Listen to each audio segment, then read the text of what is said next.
What is going on, guys? I'm Defended William, and we are back with a community pit stop. I haven't done one of these in quite a while, but from what I've read in this, they're doing a pretty good job at listening to the communities. But let's just hop into this and read it. Hey, Speedstars! Disney Speedstorm Season 5 Let It Go is approaching fast. The team has been hard at work on making improvements to the game experience based on the community feedback, and we're here to share that with you. Okay, limited events.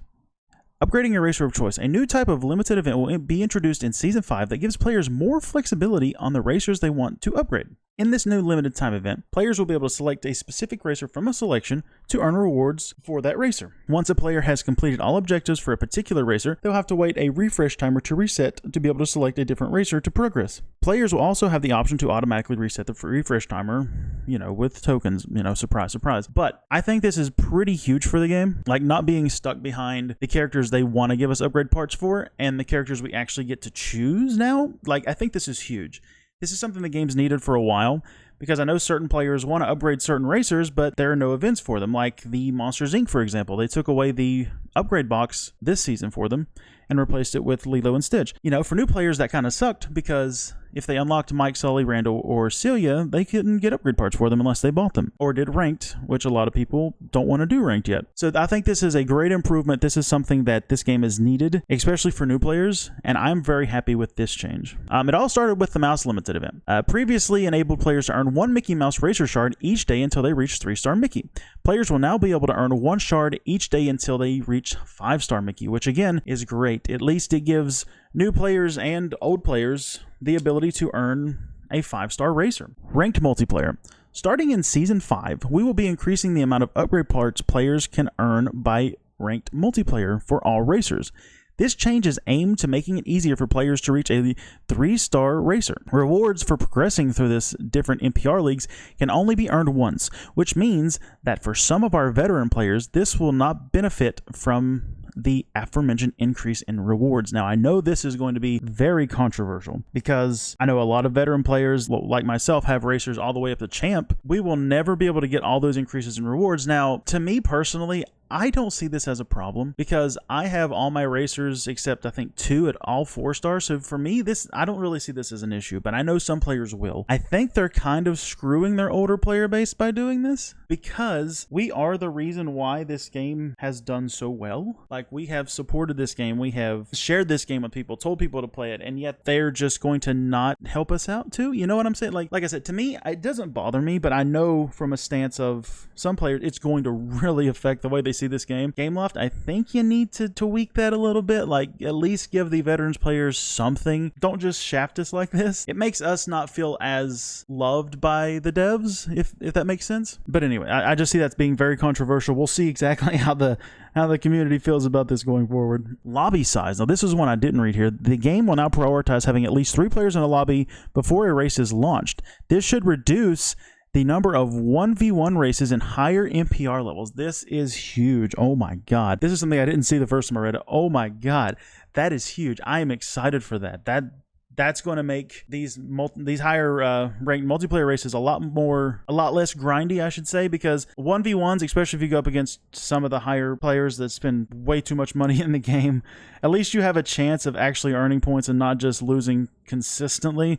This is just a very welcome update. Thank you, Gameloft, for this. This is huge. Racer balancing. Oh, here we go. Now, this one's something I'm very excited for. Stitch. They're nerfing Stitch, Jessie, and Steamboat. For Stitch, the normal and charged activations no longer grant Stitch invulnerability. This is huge. Stitch's invulnerability is the only reason why he was as used as he was, so I'm so happy for this update. Stitch, bye Stitch. I hate Stitch. I'm so glad they're doing this. Jessie, both normal and charged activations spawn fewer toys. This is something we definitely need, because it doesn't look like they're going to take that speed buff they gave Jessie away, so spawning less toys, I will take it. And Pete, both normal and charged activations spawn fewer ink blots. I don't think Pete needed that, honestly, in my opinion. Pete's not that used by a lot of people, so Pete didn't really need a nerf, but I'll take it. If they want to make it a lot easier to beat them, sure. I don't care. Let's see. Obstacle, common, and unique skills. We are making a change to the common and unique skills that create obstacles to stun rivals. If you are stunned by an obstacle created by a rival's common or unique skill, you will be stunned for a shorter duration and lose less speed. That's a welcome update. This skill currently in the game affected by the change are outlined below. The change will also be reflected in all obstacle-based skills and stuns rival introduced in the future. Common skills, bomb backward activation, okay. Jesse's unique skill, normal and charged. Pete's normal and charged. Gantu's normal and charged activation. Baloo's normal, Bell's normal, and Hercules' charged. Ooh, so they're nerfing a lot of these abilities. I don't think Bell or Hercules really needed it, or Baloo, if I'm honest.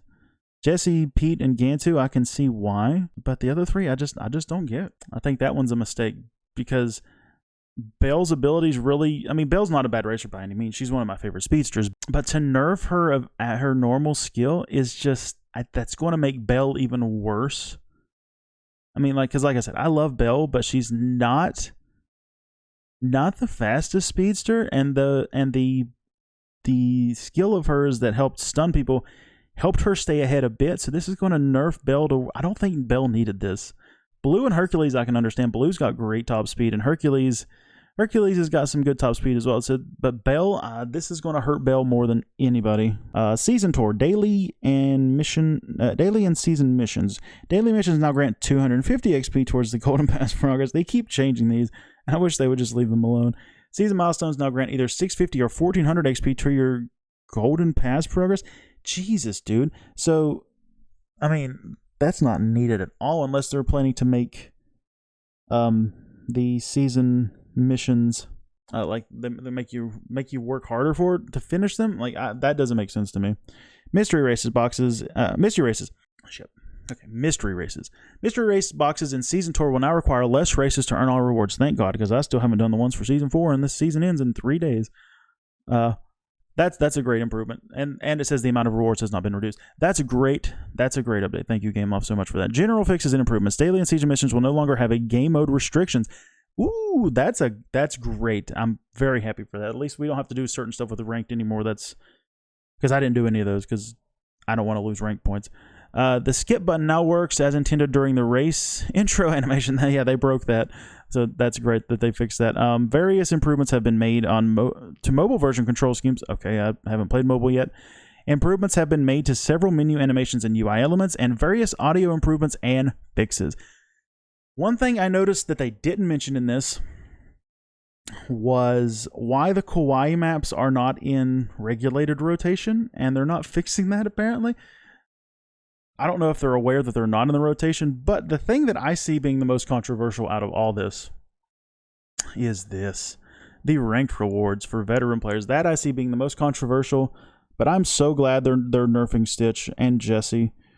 Jessie this season has been a headache where they gave her that speed buff at the beginning. Like, it's just a welcome change to nerf Jessie, and it's always welcome to see Stitch get nerfed. I can't stand Stitch. But yeah, what do you guys think of all these updates? Like I said, I think ranked rewards is going to be very, very controversial.